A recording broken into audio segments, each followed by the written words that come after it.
Welcome to the Autism in Black podcast, where we focus on all things autism and the Black parent experience. Our goal is to always educate, support, and empower parents to advocate for not only their children, but themselves. Hello, and welcome to the Autism in Black podcast. I'm Maria Davis Pierre, a licensed mental health counselor in the state of Florida and America's #1 autism advocate for Black parents. I'm the founder and CEO of Autism in Black, Inc., where we aim to include the excluded. And today's episode is something that I think needs to happen. It's really a back to basics episode. We're going to be really talking about what to do after your child just receives the diagnosis. I think that that's not talked about enough. And we often find ourselves talking to individuals who think we have a certain amount of information and we don't have that information. So I'm going to take it back to basics. And this is something that I plan on doing monthly with the podcast, is having at least one episode where we take it back to the basics. So if you have something that you want me to cover, a topic, a question, make sure to email us at info@autisminblack.org or reach out to us on social media and submit your questions or topic that you would like us to cover for the Back to Basics episodes. So enjoy today's episode. Make sure to check out our show notes to find out how you can grab a monthly, annual, or premium subscription to the Autism Advocate Parenting Magazine. And make sure to use the coupon code Autism in Black, all caps, so that you can receive a great discount and get some extra free resources in your account.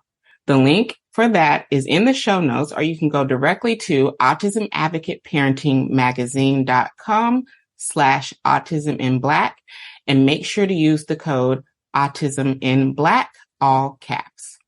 Hi, everybody, and welcome back to another episode of the Autism in Black podcast. And today we're taking it back to the basics. I really want to talk about, my Black child has just been diagnosed with autism. Now what? What are the next steps?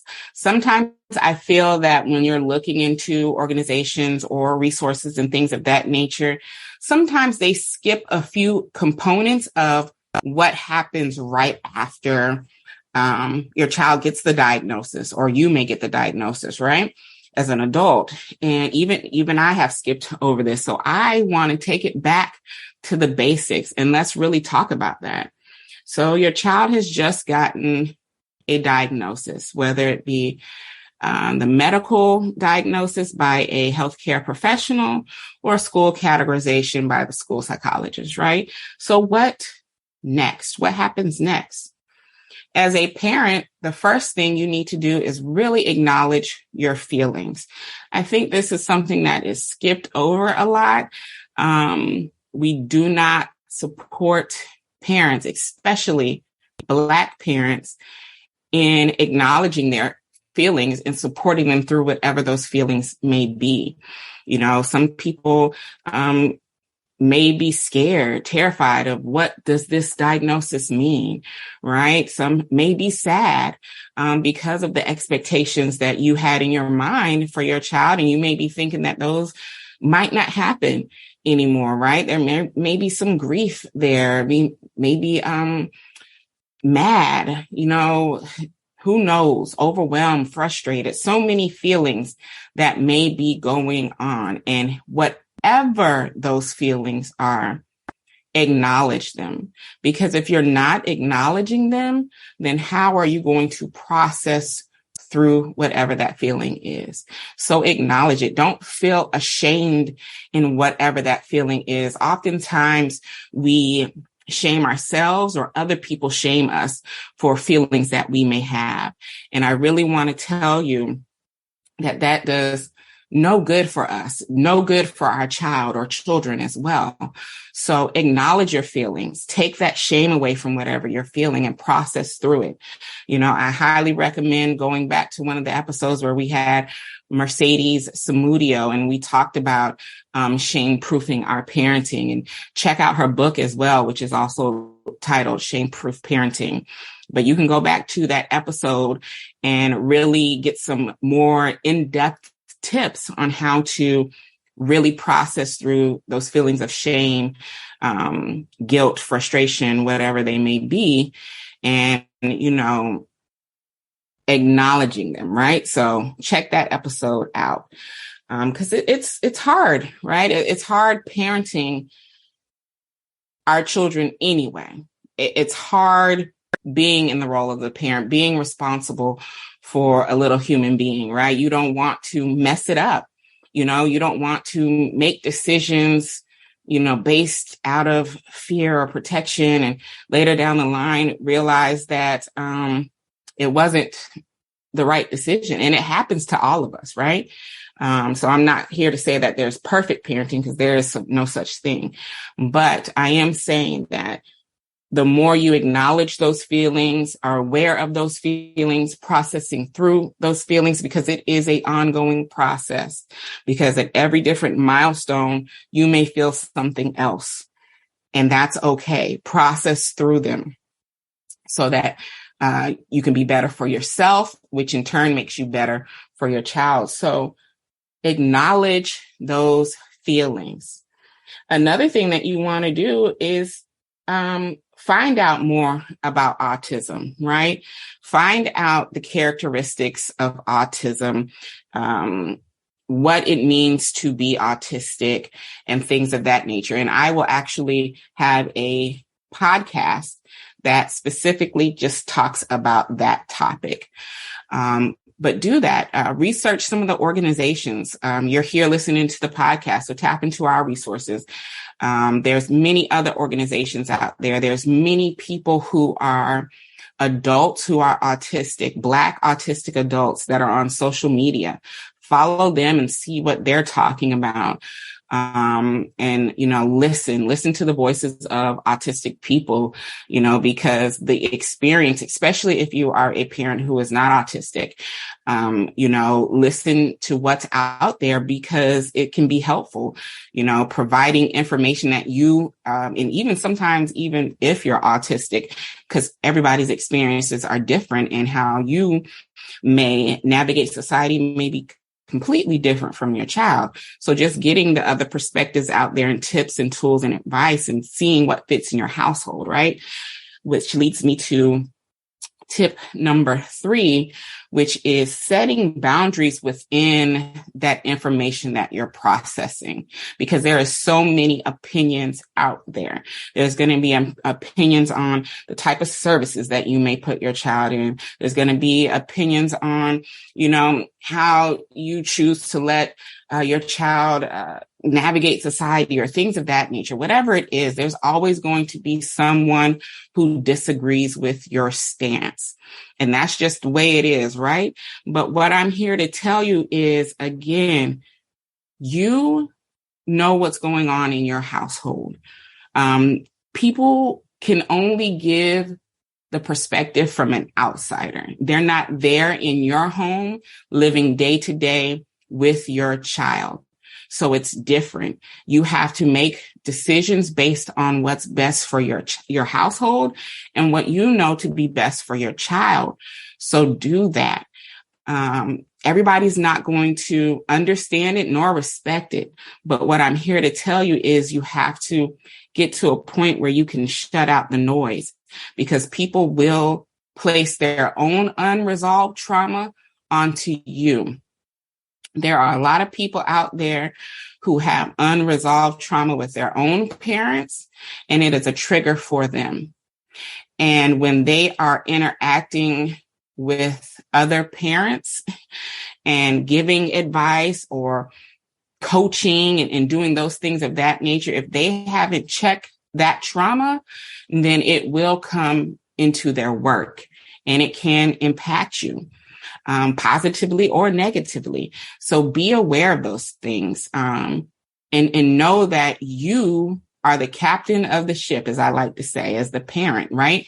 We are, just like we would be responsible for our neurotypical children or our children who have any other disability that may not be autism. We are responsible as the parents. We are financially responsible. We're responsible for education. We are responsible for them until they become an adult.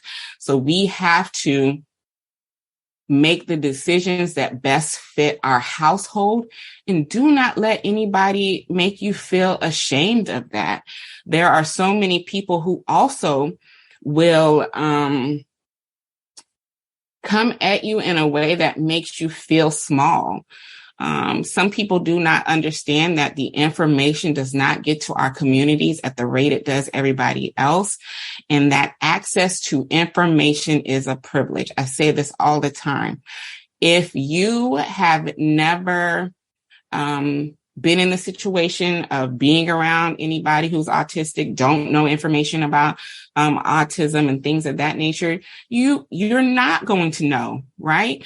I was a therapist, a clinician, and I had limited knowledge on autism because that wasn't my niche. That wasn't my field. Did I know the characteristics that were in the DSM and what was taught in school? Yes, but that's completely different from a lived experience, right? That's completely different from parenting an autistic child. So I had to go and learn. I had to invest in the knowledge to learn.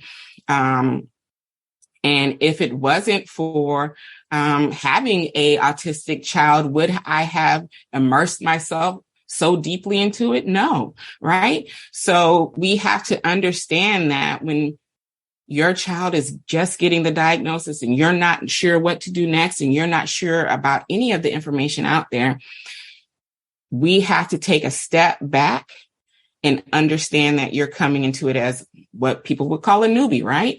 You're a newbie to the community. You're trying to figure out and navigate, and it can be difficult because the amount of information coming at you can be overwhelming, and people coming at you for saying the wrong term and not using this language or that language, which we will also cover as well in a different podcast episode. So yeah, just keep in the mind frame that do not really take it to heart, right? Take it to as a way of feeling small because you don't know. So how can we have that expectation? And for those of you who are listening, who are have been in the community for years and years and years and years, we also, and I say this to myself as well, have to understand that people who don't know. Again, access to information is a privilege. We can't have the expectation that everybody is going to have the same amount of knowledge that we do. And if we are in the field of educating individuals, then sometimes we have to take it back to the basics and not do it in a way that is shameful of others, belittling of others, especially if they have pure intentions, genuine questions, and they just don't know, right? Also, listen to your child. That is one of the most important things. Listen to your child, watch your child and how they interact in environments, and take note of that, especially for the ones that may be non-vocal, may use AAC devices, or for the little ones who haven't gotten to the stage where they can, have full conversations with us. Watch that behavior that's going on, and listen to them, acknowledge them, see what, they like and what they don't like. Make sure to take that time out, because again, if you've met one person who's autistic, you've met one person who's autistic. We're not all the same. I'm autistic. My oldest is autistic. And one of my twins, my son, is autistic. And we all navigate society completely different. We all have things that are different challenges for us, things that are a challenge for me, my kids, it may not be a challenge for them, right? Things that are a challenge for them may not have been a challenge for me when I was their age. We're all completely different, and we have to be understanding of that. We have to be realistic in that, not trying to hold our children to standards of neurotypical children. Our children are not neurotypical.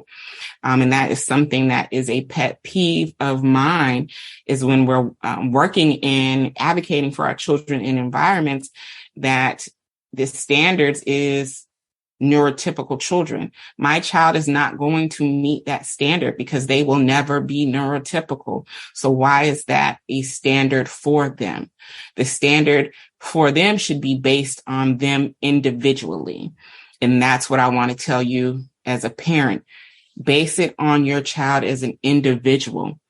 Look at their strengths, utilize their strengths to help them with some of those deficits, right? Because that's what we're going to have to rely on. We're going to have to rely on utilizing our strengths to help us in the areas that we are not as strong in. And that's okay. Not everybody is strong in every area. And just because your child is autistic, also doesn't mean that they lack in every area. There are strengths there, and you have to be aware of them, because you're going to have to help them understand that they need to, rely on those strengths, and it's going to help them in the long run. It's going to help them advocate for themselves. It's going to help them set boundaries with other people. It's going to help their emotional intelligence. So many helpful things just by having them being aware of, their own strengths and utilizing those things. So listen to your child. Set boundaries with those in your circle, families, friends, whoever it may be. Set boundaries with those people. I know, and set boundaries that are realistic to you. I know for me, my boundaries may be different than what other families have in their household, and that's okay, because they need to be tailored and fit to you as an individual. I will say that it's hard sometimes setting boundaries with our family, because we know that they may not like it. They may not like hard set boundaries that come with consequences, whatever that consequence is that you decided to be. Especially those who are constant boundary oversteppers. Those are the ones that are usually the most offended, because you're putting down and laying down hard set boundaries with them. So think about protecting your peace, protecting your child's peace, protecting the environment that you want your child to flourish in, and set boundaries based on that. Whether it be, I know for me and my family, I didn't want them to be set out on looking for strengths within my child and then saying, oh, well, she can do this, so she's not autistic. No, we're not going there. We're not trying to prove she's not autistic. She is autistic, and that's just the end of that. Everything she can do is not based on, if she's intelligent, that doesn't mean she's not autistic, because why would we even think that autistic people are not intelligent, right? And that again comes from our communities not getting that education. Our communities think autism, and they think so many things just because of the word. I have people who automatically think of, confuse autism with intellectual disability, which is completely different. It's a completely different diagnosis. So can somebody who is autistic also have an intellectual disability? Sure. But does that mean everybody does? No. Does autism mean that my child is not going to be able to live independently? No, it doesn't mean that. Does it automatically mean that? Does it mean that my child is not going to be able to comprehend and grasp concepts and graduate from school? No, it doesn't mean that, right? It does not automatically mean those things. That's why I say you have to listen to your child, observe your child, and base standards based on them as an individual person. So if it means setting boundaries with those involved in your life, do that. Do what's best for you. Do what's best for your child. Do what's best for your household, right? You also want to have some sort of structured, supportive environment for your child. We don't want our children feeling as if because they're autistic, something is wrong with them. That is one of my greatest fears. I don't want my children to ever feel as if something is wrong with them because of their disability, or feel that they're not good enough because of their disability. So that is something that we always try to instill in them and have conversations with them about is, yes, you have a disability, but that doesn't make you less than anybody else, right? So we want to create environments that are supportive of our children, that give them the skills that, they're going to utilize when they have to go outside and navigate society and navigate people who, try to place their own self-esteem issues onto our children, right? So we have to try to prepare our children as best as possible. And that starts with creating a structured, supportive environment within the home, because they will always know home is a safe space for them. Home is a place where they don't have to mask. Home is a place where they don't have to worry about people talking about them or, doing anything negatively to them. Home will always be a safe space, right? Because we know that we can't protect them from everything.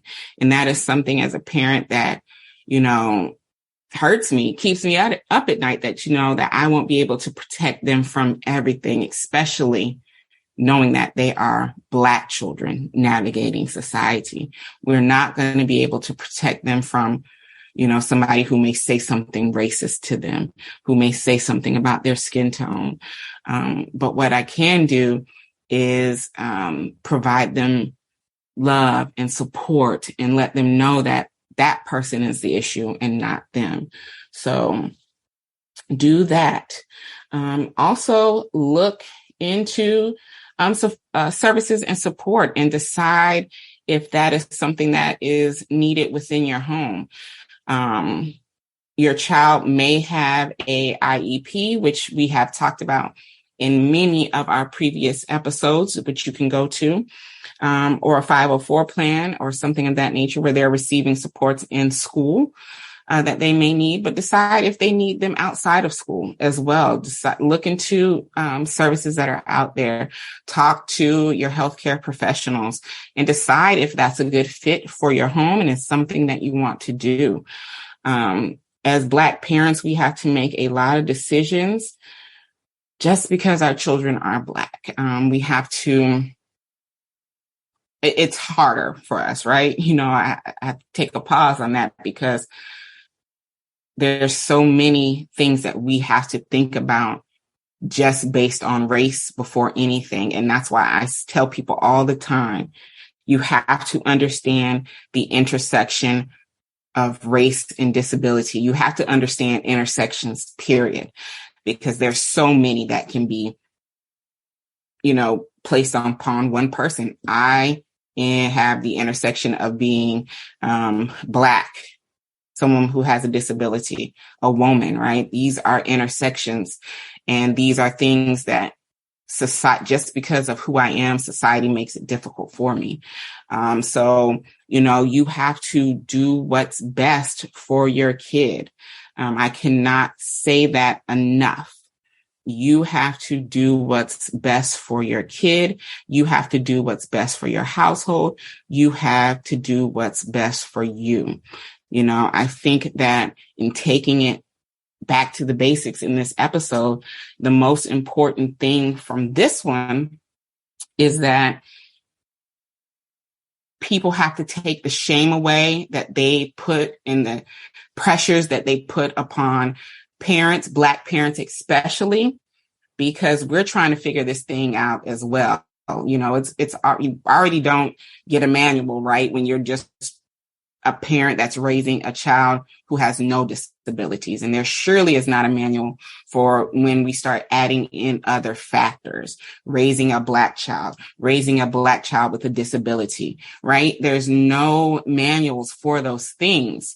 And a lot of times we're trying to figure it out ourselves and do the best that we can for our child with the resources that we have. But don't take that as me saying, traumatize your child. I'm not saying that. I'm not saying go out there and beat your child and do all that. You guys know that's something I would never, ever go for. I'm saying that you have to make the best decisions for your household, and people may not understand those decisions, but you're the one who is raising your child ultimately, and you're the one who's responsible for them ultimately. So you have to do what's best for you, what's realistic for you, and things that other people are doing or suggestions that they may have, advice that they may have, may not always fit your household, and that is okay. Take what you can use, and what you can't, that's fine. Utilize the things that you can, incorporate it into the environment that you are cultivating and creating for your child, and move on from there.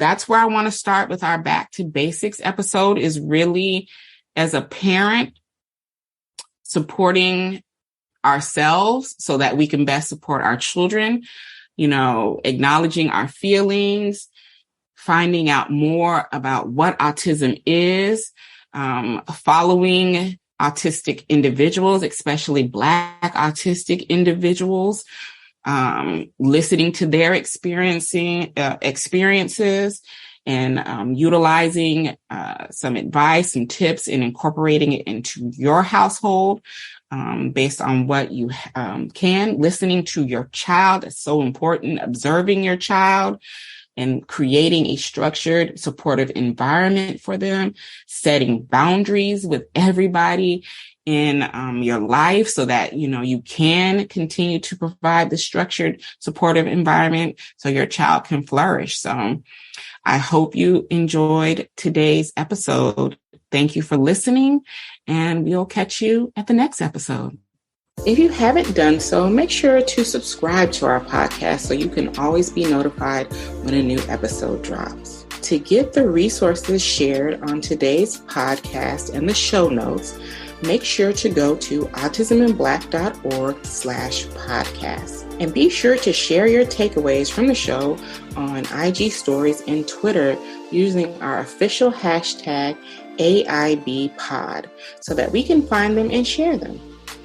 And if you want to continue the conversation from today's episode, make sure to join our Autism in Black podcast Facebook community. And please make sure to answer the questions to gain entry. Thank you for listening and joining me this week. Have a good one.